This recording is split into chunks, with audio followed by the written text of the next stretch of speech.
Halo anak-anak Pak Guru kelas 2 semua. Apa kabar hari ini anak-anak? Pak Guru berharap semua anak-anak tetap dalam keadaan sehat dan masih semangat ya dalam belajarnya.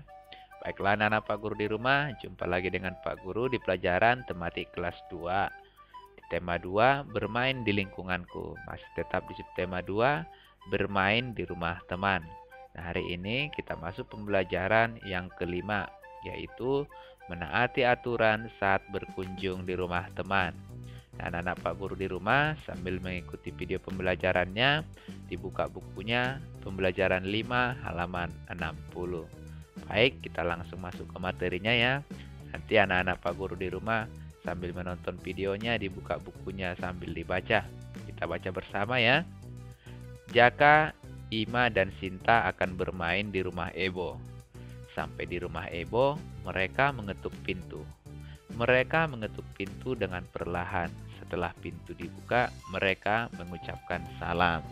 Nah, anak-anak juga jika bermain ke rumah teman atau ke rumah siapapun juga itu ya, ke rumah tetangga atau rumah saudara, harus diketuk dulu pintunya. Nah, mengetuk pintunya harus perlahan. Setelah pintu dibuka, lalu diucapkan salam.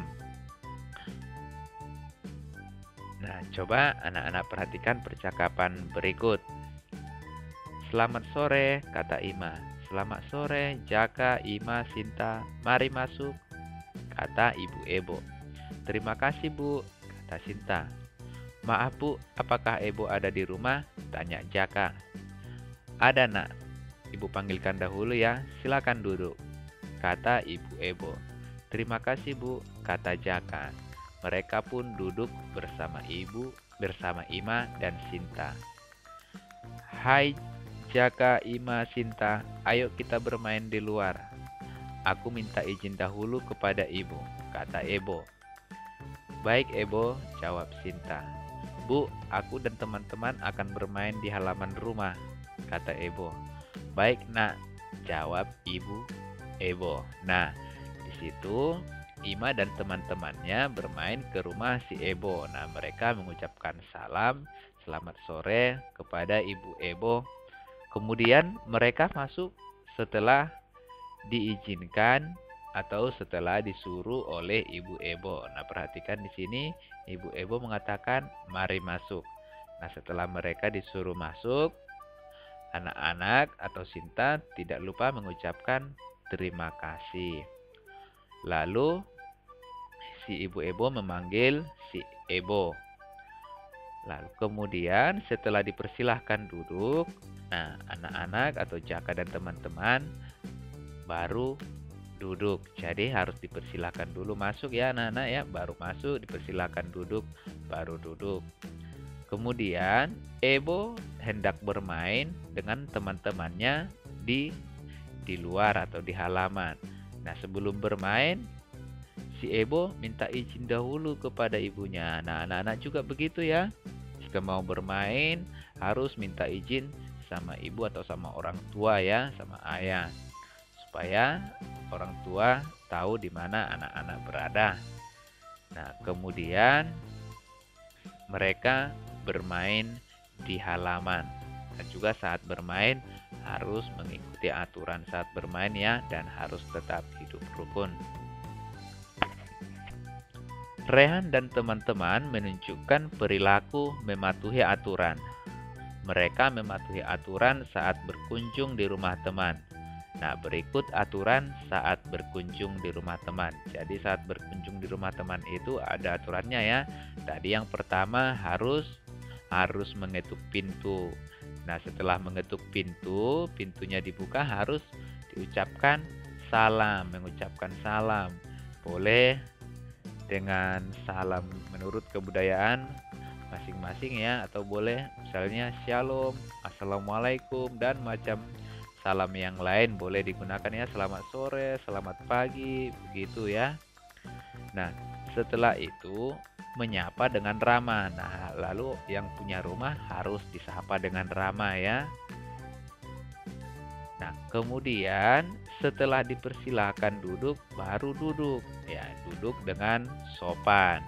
Nah, sebelum disuruh duduk, jangan langsung duduk sembarangan ya. Jangan langsung duduk di sembarang tempat. Nah, kemudian meminta izin saat akan keluar rumah. Nah, setelah mau pulang juga harus pamit ya sama yang punya rumah, harus permisi. Kami pulang dulu ya, Bu. Nah, begitu. Nah, kalau kita mau keluar dari rumah kita pun juga harus permisi. Bu, saya mau main ke rumah teman ya. Ibu, saya mau bermain di luar ya. Nah, begitu. Walaupun bermain di luar, di halaman, harus tetap minta izin dari orang tua. Mau naik sepeda, mau permainan apapun itu ya, anak-anak Pak Guru harus tetap minta izin dari orang tua. Boleh ya anak-anak Pak Guru lakukan seperti itu ya. Baik. Nah, ada juga aturan di sekolah.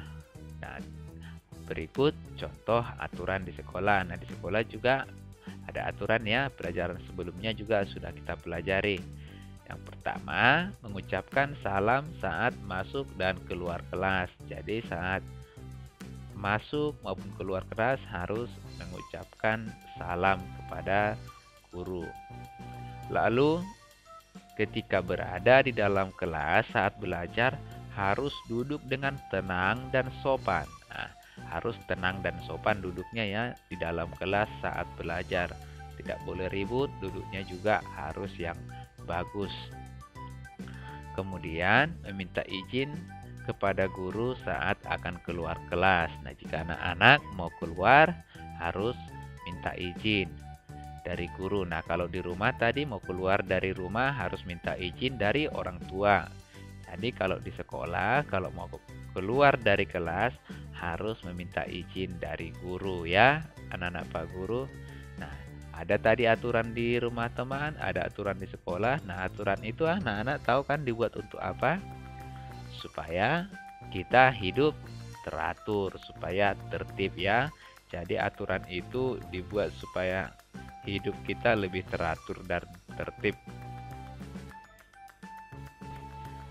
Jaka, Ebo, Ima, dan Sinta bermain di halaman rumah Ebo. Mereka bermain tarik-menarik. Gerak tarik-menarik dapat dilakukan dengan satu tangan dan dapat juga dilakukan dengan dua tangan. Jadi si Ebo dan teman-temannya bermain tarik-menarik di halaman rumah Ebo. Tarik-menarik menggunakan dengan satu tangan juga boleh, dengan dua tangan juga boleh. Nah, permainannya seperti ini ya, tangannya saling berpegangan. Berikut langkah-langkah bermain tarik-menarik. Nah, langkah-langkah untuk melakukan permainan tarik-menarik. Yang pertama, berdiri dengan satu kaki berada di depan. Jadi kakinya satu di depan, satu di belakang. Kemudian, kaki dibuka lebar. Nah, ketika kakinya satu di depan, satu di belakang, nah jaraknya agak lebar ya dibuka. Lalu tangan saling berpegangan. Nah, tangannya berpegangan. Nah, ini bermain tarik-menarik juga boleh dilakukan secara berkelompok ya. Jadi ini di sebelah kiri ada dua orang, di sebelah kanan juga ada dua orang. Jadi dua lawan dua begitu ya. Nah, kemudian tangan mereka harus saling berpegangan. Setelah itu saling menarik tanpa berpindah tempat. Jadi seperti tarik tambang ya. Nanti yang tertarik itu yang kalah, yang dapat menarik itu adalah pemenangnya.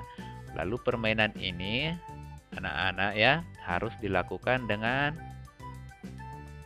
dia harus diawasi oleh orang tua ya, atau diawasi oleh guru kalau di sekolah. Nah, permainan ini nanti karena permainan ini bisa mengakibatkan cedera kan, kalau tidak hati-hati nanti tangannya bisa terluka atau cedera. Jadi permainan ini harus diawasi oleh orang tua ya. Kalau ada temannya yang sudah merasa kesakitan, jangan dipaksa ditarik ya, anak-anak Pak Guru. Nah, permainan ini harus dilakukan dengan hati-hati. Dan ini tujuannya adalah untuk melatih kekuatan otot tangan ya. Jadi mereka bermain untuk gembira, jadi jangan sampai ada yang cedera.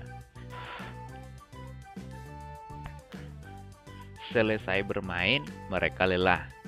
Ibu Ebo menyiapkan minuman di gelas. Ibu Ebo juga menyiapkan kue di piring. Gelas adalah contoh benda padat.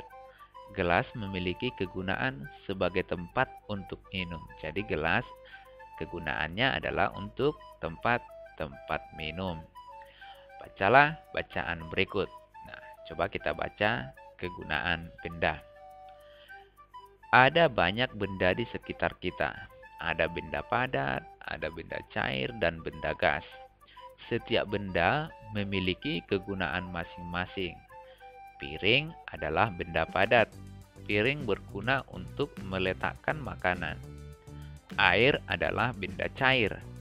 Air berguna untuk minum, mencuci, atau mandi. Bola basket adalah benda berisi udara. Udara termasuk benda gas. Udara tersebut digunakan untuk mengisi bola basket. Nah, di situ dalam bacaan ini ya ada beberapa benda dan kegunaannya. Contoh, piring gunanya untuk meletakkan makanan atau untuk tempat makanan ya. Air gunanya untuk minum, mencuci, ataupun mandi. Nah, udara gunanya untuk mengisi bola basket. Nah, udara juga berfungsi untuk manusia yaitu untuk bernapas ya, tapi harus udara yang segar atau udara yang bersih. Nah, kemudian banyak benda di sekitar kita juga yang memiliki fungsi masing-masing atau kegunaan masing-masing. Contohnya pensil untuk menulis. Contohnya sapu untuk apa? Sapu untuk membersihkan rumah atau untuk menyapu rumah. Kemudian masih banyak benda-benda yang lain yang memiliki kegunaan masing-masing. Contohnya sendal atau sepatu ya, kegunaannya sebagai alas kaki, kursi sebagai tempat duduk, dan itulah contoh benda-benda dan kegunaannya. Nah, anak Pak Guru tentu juga sudah banyak mengenal benda ya, dan sudah mengetahui kegunaan benda tersebut. Nah, anak-anak Pak Guru di rumah, sekian dulu ya untuk penjelasan materi kita hari ini. Pak Guru berharap anak-anak dapat memahami penjelasan singkat dari Pak Guru ya. Nah, sekian dulu untuk pelajaran kita hari ini. Semoga anak-anak Pak Guru dalam keadaan sehat-sehat selalu ya. Jaga kesehatan, minum banyak air putih. Pagi-pagi jangan lupa berjemur ya. Baiklah, anak-anak Pak Guru, Bapak sudahi sampai di sini. Terima kasih. Dadah.